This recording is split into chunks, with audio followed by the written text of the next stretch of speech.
The following WCIA3 Sports Special is sponsored by Blue Sky Restoration and Longview Bank. From the official television station of Illini Sports, this is your Illini Nation Tournament Special.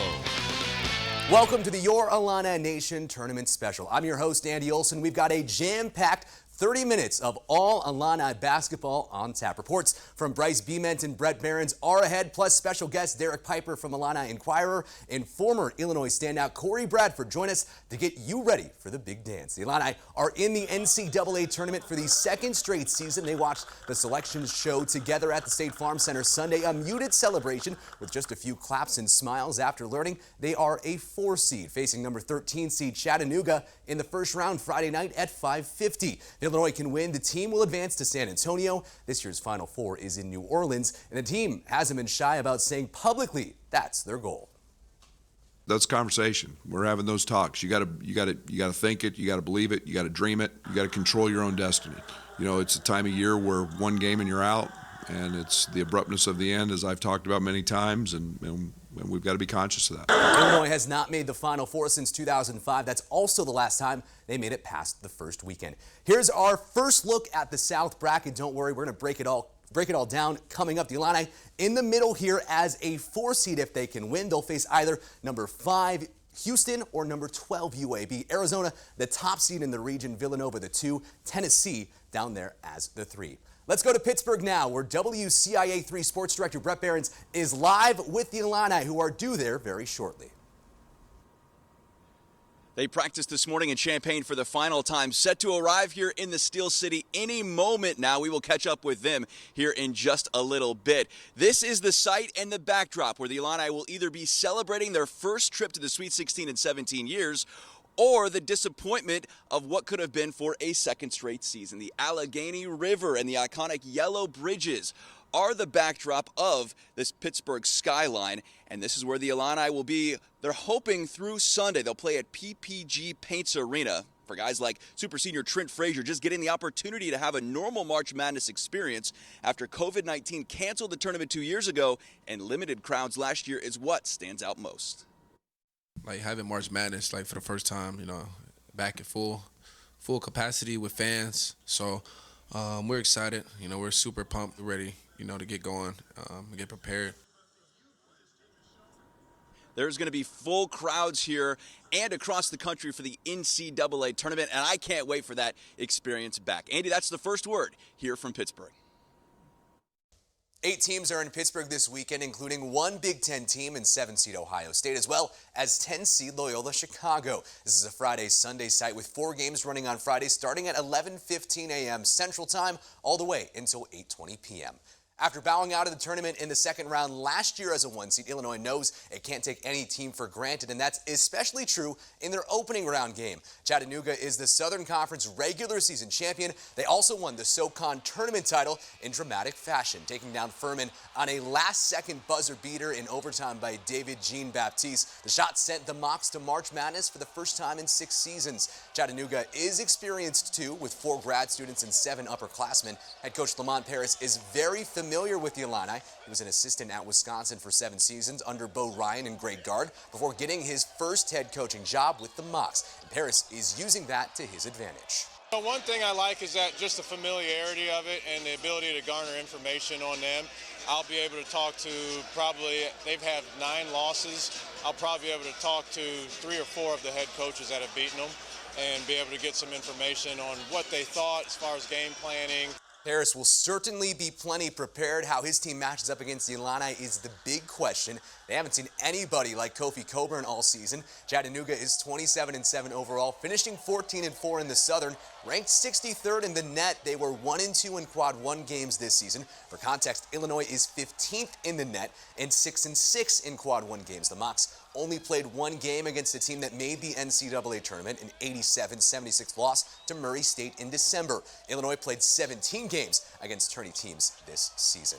If you're like me, you're asking yourself, what's a mock? Good question. The bird mascot here, his name is Scrappy. It's based off the Tennessee State bird, the mockingbird. Mocks used to stand for for moccasins, but the school changed logos in 1997, moving away from Native American imagery, focusing on the bird and the city's railroad heritage. Illinois and Chattanooga have only played each other twice, but both times Illinois came out on the losing end. The most recent meeting was back in 2015 when Illinois played all of its home games in Springfield due to the State Farm Center renovations. The Mocs walked out with a 4-point win. That was also the same season they last went to the NCAA Tournament. The other time was in the 1997 NCAA Tournament round of 32. The 14-seed Mocs got the big 75-63 upset over the 6th-seeded Illini, and the Mocs had plenty of motivation going into the game after the Illini were heard yelling in the locker room before the game, thinking they had the game in the bag.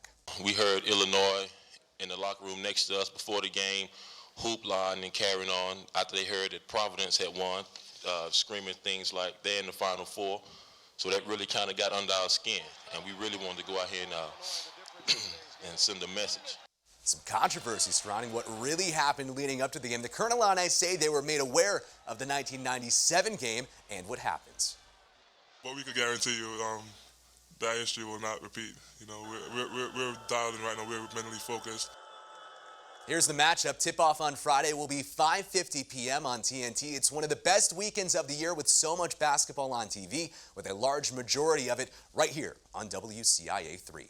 Derek Piper joins us next, breaking down the Illini's chances in the big dance and his tournament bracket as well. Plus, Brice Bement introduces us to a U of I computer science professor who has spent countless hours trying to craft the perfect bracket based on data and analytics. All that and more ahead in the Your Illini Nation Tournament Special. Your Illini Nation Tournament Special continues now. Derek Piper from Illini Inquirer, our guest here on the Your Illini Nation Tournament Special, getting us ready for the big dance with his analysis. We'll also get his bracket prediction coming up. All right, Derek, let's start with the sophomore resurgence in the last couple weeks for the Illini. Andre Curbelo, Coleman Hawkins playing well. How big of a role they're going to play now in March? I think it's huge when you know that your stars are going to step up, and Kofi Coburn, Trent Frazier, you expect to get going now that the season's going to be on the line. But with Coleman Hawkins' emergence and just it also is very important with Jacob Grandison's injury, a guy that's providing a lot of energy, shot making, hit 4 threes against Indiana, and playing great defense. He really slowed down Keegan Murray in that regular season finale against Iowa. And then Andre Curbelo had one of his better games. I know he didn't shoot it well against Indiana, but I loved his passing. His kick ahead to Coleman Hawkins was beautiful in transition. I just feel like he made the right plays, and only to have 1 turnover in 24 minutes was definitely encouraging. One of the big things now is how consistent you can play at this time of year. Illinois has not been consistent all year. Is that something that might catch up with them as they get into now win or go home territory? I think it just makes them hard to predict. I think that it's a team that can go on a really deep run, and if they were to get to the second weekend, maybe even the Final Four, that they have that type of upside. It's just having the scoring droughts, playing down to your competition, just having certain things that you're not playing your best basketball. That's where you are kind of wary ultimately of what Illini version we're going to see. But if they're locked in and dialed in, playing great, they can go on a deep run, but they're also one of those teams that could be on upset alert if they don't bring it. Well, before we get to your predictions, let's get your take on the region that Illinois finds itself in. Arizona, the number 1 seed, they've already played. Villanova, Tennessee, also above them. Is it favorable or maybe unfavorable for the Illini?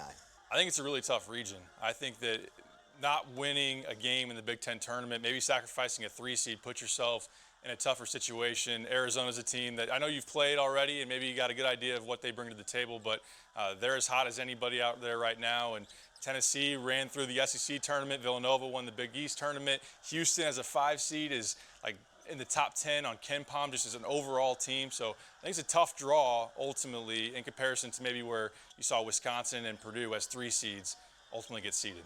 All right, Derek, let's get to your bracket now and predictions. We're going to highlight one team in each region. We'll start in the top left of the bracket in the West region. You like UConn to make it to the Sweet 16, as well as Texas Tech to make a deep run, but there's always Gonzaga, the number 1 overall seed, to worry about in this one. Yeah, I really do like that Texas Tech squad, the number 1 defense in college basketball. You may have heard that it's Coach K's last season, but I do not see them marching on to the Elite Eight. Ultimately, I'm seeing a fast track of the number 1 offense in college basketball with the Zags, number 1 defense in Texas Tech, doing battle in the Elite Eight. Ultimately, I think that Drew Timme and Chet Holmgren too much, but I really do like this Texas Tech squad moving on from Chris Beard, but still having a deep run this year. All right, let's go to the east side. You're all over 4-seed UCLA. They made a deep run to the Final Four last year, and you've got Mick Cronin's squad having another really deep and good March. Yeah, I'm looking at this bracket as one where the 1 seed could go down early, potentially even in the first weekend. Baylor just not really hitting their stride, battling through some injuries, but I do point to a UCLA squad that brought back all 5 starters from a year ago when they went to the Final Four. Love Johnny Juzang, Jaime Jaquez. I think they knock off Baylor there in the Sweet 16, and would love to see a battle of Purdue and Kentucky, the down-low matchup of Zach Edey, Oscar Tshiebwe. I look for Kentucky to move on, and I have Kentucky marching on to the Final Four. From the east side to the midwest side of the bracket, or the bottom left if you're looking at your printout of the field of 68 Illini fans, you're not going to like this one, but you really like Iowa in this region. I'm still buying Iowa stock. They're playing exceptionally right now. Keegan Murray, you look at a matchup, Kansas and Iowa, and I think that Keegan Murray is going to be the best player on the floor and ultimately have them advancing. They're playing really good defense. Keegan and Chris Murray, great, outstanding twins that are playing exceptionally well. We know Bohannon can shoot the 3. And then down here in the bottom half of the region, we'd love to see Wisconsin get bounced early, but I think favorable matchup playing in Milwaukee, have them moving on. But the Bruce Pearl Bowl of Iowa and Auburn, I have Iowa winning, going to the Final Four. All right, now time for the South, and you've got Illinois with a good weekend in Pittsburgh, beating Chattanooga and taking care of business against Houston, but should make for an interesting rest of the way here. Let's start with those matchups. Yeah, I think that Illinois getting Chattanooga, look, Malachi Smith from Belleville West is a really, really good player, a big guard that could give Illinois some problems, but I think that Kofi Coburn would be too much there on the inside. Houston, a fantastic defensive team, can really defend the paint. That will put pressure on Illinois' guards to step up and make threes. Ultimately, I think that Illinois does have more firepower than the Cougars. I have them moving on. All right, and Illinois against Arizona in that rematch. You don't see that going well for the Illini. I don't. I would love to see it again there in San Antonio. I think Illinois capable, and one storyline to watch out for, Kirk Kriisa, the point guard for Arizona, is still status up in the air with an ankle injury. Illinois getting Curbelo back. If Kriisa's either not playing or not 100%, maybe Illinois can advance. But Christian Koloko is a great center, can defend Kofi. They have athleticism. They have balance. I like Arizona a lot. All right, here's your Final Four: Kentucky, Gonzaga, Arizona, and Iowa. What do you have happening at this point? I have Arizona marching on. I like Kentucky to beat Gonzaga in what would be a phenomenal matchup. And in the final, I'm taking the Arizona Wildcats to cut down the nets. I like that. I got Arizona as well in the final two. All right, Derek, thanks so much. To watch even more content from Derek, tune in to the Your Illini Nation pregame show, just like we've done all year long. Our digital-only show takes you live on location to get set for the game. We'll do so again in Pittsburgh. Watch on our digital channels or directly on our social media pages. Brice Bement profiles an Illinois professor who wants to help you predict a winning bracket, all on data and analytics. That story is next. Plus, Kofi Coburn has been key to the Illini's success all season. Now his coach says it's time for the big man to make himself legendary in March. Your Illini Nation Tournament Special continues now. Kofi Coburn was named a first-team Associated Press All-American this week. The second straight year an Illini has received the award. It had never happened before IO last season. WCIA 3's Bret Beherns rejoins us from Pittsburgh with more on Kofi's importance this March. For Illinois to make a deep run in March, Andy, Kofi Coburn has to play well, and by and large, the 7-foot Jamaican big man has done just that this season. He scored in double figures every game for the Illini that he's played in, including 37 against Wisconsin. When you combine that with the fact he has 16 games in double figures for rebounds, it's easy to see why he's one of the country's best players. Head coach Brad Underwood says the next few weeks are when Kofi can solidify his place in Illini lore. You can make yourself legendary in March, and he's got that opportunity, and that's helping our team win, and those are all the things that he prides himself on. So I'm excited to see him. That was one of the reasons why I chose to come back with these guys. I knew how good we were, and I still don't think we've come close to hitting that peak. Kofi climbing the Illini record books as well. He already owns the double-double mark, and he is moving towards the records for both points and rebounds. Andy? Opinions from national pundits on how far the Illini will go in the tournament. ESPN's Jay Billis and Dick Vitale are high on the Illini, making it to the second weekend. Vitale even has the orange and blue beating Arizona to get to the Elite Eight. Sports Illustrated's Pat Forty has the Illini with a second-round exit with a loss to Houston. Then there's Seth Davis, who on the selection show telecast said Chattanooga is beating Illinois in the first round, catching the attention of all the Illini. There's always going to be people that don't believe in us. But we're not going to really focus on that. We're just going to keep it one game at a time. Anytime somebody doesn't believe in you, I mean, you want to try to prove them wrong. March is truly unpredictable, and that's what makes filling out a bracket so fun and also frustrating. WCIA3's Brice Bement is here with us. Brice, you've got all the answers for us, right?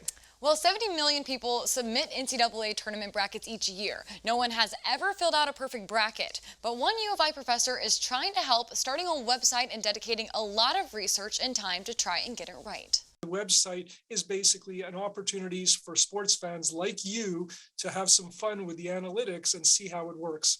Sheldon Jacobson is a hockey fan, but when the computer science professor came to the U of I more than 2 decades ago, he came up with an idea to use data to predict March Madness. People want to know what's the secret sauce. What is analytics when it comes to picking a bracket? And we try and uncover that and at least shed some light on how advanced analytics can help people put together their brackets in an informed way. Jacobson started Bracket Odds in 2006, using analytics and data to create a winning bracket. What started as a class project evolved into a website in 2011. It's gained national traction with hundreds of thousands of viewers. Taken the data since the tournament went into its current form in 1985 and compiled it in a way that people can be informed. For example, how far does a certain seed advance in the tournament? What could you expect them to do? The website helps you make your bracket using data, or you can have one created for you through their simulator. The Illini, a 4 versus a 13. Well, there's good news and there's bad news. It's better to be a 4 than to a 13. But in the last 3 tournaments, the 4s have only won 7 of those 12 games. The 13s have won 5 of them. But the 3 tournaments before that, the 4s had won 11 of the 12. So is this going to be an 11 of 12 kind of year, or is it going to be a 7 out of 12 kind of year? And we won't know until they take the court on Friday. But after an upset last year for the then #1 seed Illinois, Jacobson says odds may be in their favor. Illinois was badly upset last year as a #1 seed. Now they're a 4 seed. Well, the laws of averages say that there's reversion to the mean, that when you lose on one side, you gain on another. With that, let's hope that things go well on Friday for the Illini. So how far does Professor Jacobson have Illinois going? Here's the South bracket. He projects them beating Chattanooga in the first round, with Houston advancing as well. So it'll be the Cougars and the Illini in the second round, with a chance to go to the Sweet 16 on the line. And he's got the Illini playing in the second weekend for the first time in 17 years, taking on Arizona in a rematch from earlier this season. This game was in Champaign, and they will play in San Antonio this time. But even the Illini professor can't pick Illinois to beat Arizona. He has the top-seeded Wildcats taking down Illinois in the Sweet 16, with Villanova getting past Tennessee. But this is just math. That's why they play the games. Right, Andy? Absolutely. March wouldn't be any fun if all the higher seeds won. Brice, thanks. Up next, we chat with a man who knows all about the NCAA Tournament. Former Illini great Cory Bradford played in 3 of them. He joins the show with his thoughts on the orange and blue. Your Illini Nation Tournament Special continues now. We're joined now by Illini legend Cory Bradford on the Your Illini Nation Tournament Special show. Cory, thanks so much for joining us. And I know you got a lot of experience in the tournament, 3 times there in the starting lineup. Just what is it like to have that experience getting to play in the round of 64? There's a little bit of a different feeling, I feel like, when we get this time of March and you get the chance to go dancing. Right, it's a fun time of year, right? I think the experience, obviously, in the NCAA is a dream for every college player, is to compete for a national championship. It's a time of year where you got to be clicking at the right time in all cylinders. I'm a true believer that, you know, the best team is the one that's tough to match up with, and the ones that's extremely healthy as well. What do you remember from those Elite 8 and Sweet 16 runs that was different in your mindset? And what did you guys have to play like to have that kind of special run and make it that far? Well, you like I said, you have to be clicking in all cylinders, and you cannot afford to have a bad day in a tournament. If you do, let's just hope your opponent has even a worse day. You know what I mean? So it's one of those scenarios. You just never know what happens. Sometimes the ball doesn't bounce your way, but you have to go out and compete. And our whole motto was that we're going to out tough teams because sometimes the most talented team doesn't win. When you look at this year's team, do you see some of those similar traits to the teams that you played on that made those deep runs on the squad right now? Yeah, you see it in spurts. I had an opportunity to be around the guys quite a bit, and they're a tough group. I love their approach. They have experience, and obviously, they remember how they felt in that locker room last season. They don't want to be reminded of that. So, with the leadership of our fifth-year seniors and with Kofi and Plummer, of course, I think those guys will do extremely well. All they have to do is feed off each other and just create a rhythm, and just hopefully we can ride it throughout the tournament. But we have to take it one possession at a time and one game at a time. To watch my full 5+ minute conversation with Cory, head to our website, WCIA.com. Ted and Illini have played in the NCAA Tournament. It's a big difference from last year's team when only walk-on Tyler Underwood had ever stepped foot on the court in the big dance. Bret Beherns joins us one last time from Pittsburgh with more. The Illini say that experience will make a big difference here in the big dance as they look to avoid getting upset in the second round once again like they did last season. They are trying to keep the team focused and not distracted by all the outside noise in one of the most unpredictable few weeks in all of sport. It's what makes March Madness the best sporting event ever. And it's just, you've got to go perform. And you can call it urgency, you can call it a sense of being your best, whatever you want to call it, however you want to label it. You got to be good that night or you get beat. It is almost that time, Andy. We are ready to go here for Illinois and March Madness. We'll have you covered all week, both on air and online. Reporting live in Pittsburgh, I'm Bret Beherns. Andy, back to you. All right, Bret, thanks so much. Thank you so much for joining us tonight. For Bret, Brice, Derek, and Cory, that's all. Enjoy the madness. Your Illini Nation Tournament Special was brought to you by Blue Sky Restoration and Longview Bank.